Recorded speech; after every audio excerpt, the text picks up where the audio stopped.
Hi everyone. It's a complicated lecture since it's all about trying to build a case on narrative, and this is something with which I would like to start, which is building the case on the power of narrative.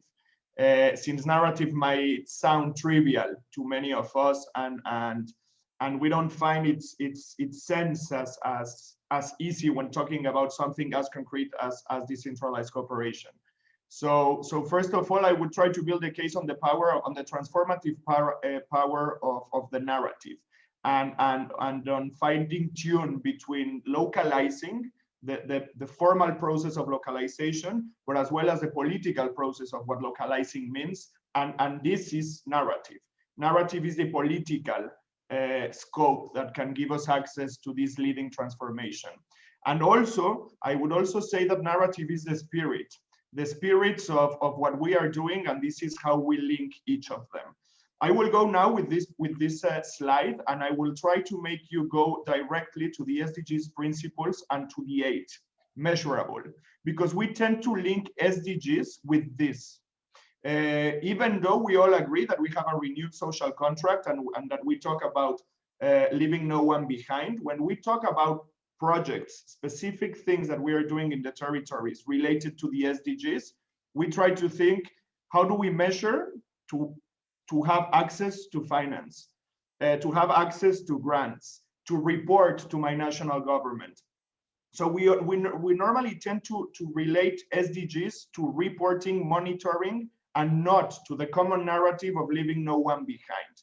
When we talk about decentralized cooperation from our constituency, it's obvious that we are talking about solidarity, that we are talking about the common good, or on public service delivery, as we were saying in the virtual lecture before. So what we try to do is to merge these narratives, and this is why we are doing them in 2 ways: one on principles and one on synergies. I will go to the synergies one later on. So my case here is that SDGs are more than an indicator system to measure development in the United Nations. They are in these principles. We normally tend to identify them with the identity, with the 17 colors, with the 70s logos, but they are the principles based on experience. They are multidimensional, and they have a powerful idea, which Jean-Baptiste was referring before, which is a game changer. They are both from the North and the Global South. And this is crucial. This is how they link to the Busan principles. Even though we have that they are focused on results, the Busan principles, and that they need transparency and accountability, they have a strong ownership, development priorities, and developing countries component, which the SDGs have also. So having said this, we need to build a common narrative around this, and the common narrative around them is localization and transformation. So if we go to the next slide, and this is where we'll see them as clear as it is the transformative decentralized cooperation. It is in line with the SDGs. We always tend to say that city diplomacy is transformative, and how do we make actionable this diplomacy? It is through decentralized cooperation. And this means that decentralized cooperation is the transformation tool that we have to localize the SDGs. If we go through this link, and if we make this case, it is trying to bridge between what donors and politicians in international level are negotiating through the actionable sphere of government, which is local and regional governments, who are transforming this is also important. We are not only transforming territories, we are transforming the Agenda 2030 and the SDGs when we localize the agenda. It is giving the cross-cutting issue. It's not only transformative in terms of assistential practices in the territories, but it's also transforming from the bottom up the universal framework. I will go one by one to the principles only to build a case. And this is also building the case in terms of where we are and where we stand. The SDGs are a universal framework. This is what we were saying when talking about global south and north. They are also a roadmap. We need to know that we have a pathway towards 2030 and beyond in terms of transforming this practice and including new partners.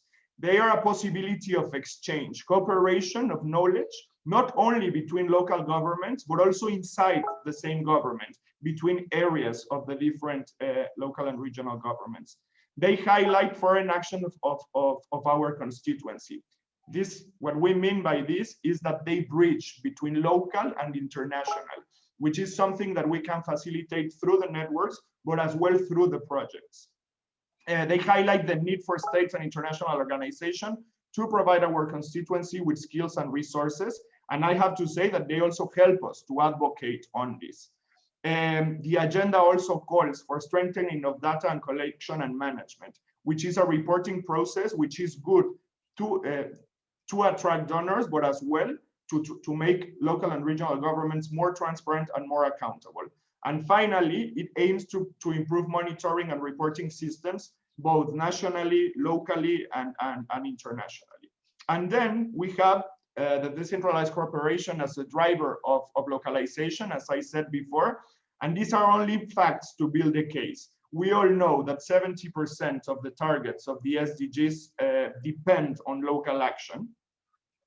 And the decentralized cooperation is a way to transform how we tackle this action, which is through localization. Decentralized cooperation is a perfect space for a multi-partner and multi-stakeholder engagement in the territorial level, which is SDG 17 is the SDG that covers all the agenda. Decentralized cooperation can help as well to raise local awareness, to inform citizens, as Ludo was referring in the chat before, which is one of the political exercises that we need to do if we want to meet the targets. Decentralized cooperation also promotes multi-level governance, which is necessary, and it's 100% localization process. And it also serves as a platform to systematize, share, learning, building capacities. And finally, it encourages motivation of both, I would say here, local leaders and citizens. Finally, if we go to my next slide, we need to bring decentralized cooperation. Well, we need to bring development through decentralized cooperation to the territories. For us, this is localization. We go with the 5 P's of sustainable development, and we will have 2, which is project and policy through the exercise we had with the bicycle. And this is super relevant since this sustainable development is based on people, planet, prosperity, partnership, and peace. These are the 5 P's that are the global scope. What we say is that through decentralized cooperation, we have the 2 tiers, which is project-based and policy-based, and this lands in the territory. This whole bicycle atmosphere, this place where we are riding this common bike, is what localization means for us, and it's a localization process that we need to strengthen. For us, this is not only about project and policy, but as well as public services. So I would add the 8 P, which is public, since the public is back, and this is what we are doing when we talk about localization, is bringing public as a responsibility of local and regional governments, but as well as our common good and our common agenda. So this is the bicycle of localization. It's a bicycle of multi-stakeholders and partnership engagement. And this is narrative. It's the political side that gives our tires the possibility to keep biking, which is narrative and the political lead. So I would leave it here in terms of building the case around narrative, Sarah. I hope it makes sense, and it's only bringing back localization everywhere. I know it's in the notes, but I think we need to have it permanently everywhere, since this is what we are describing.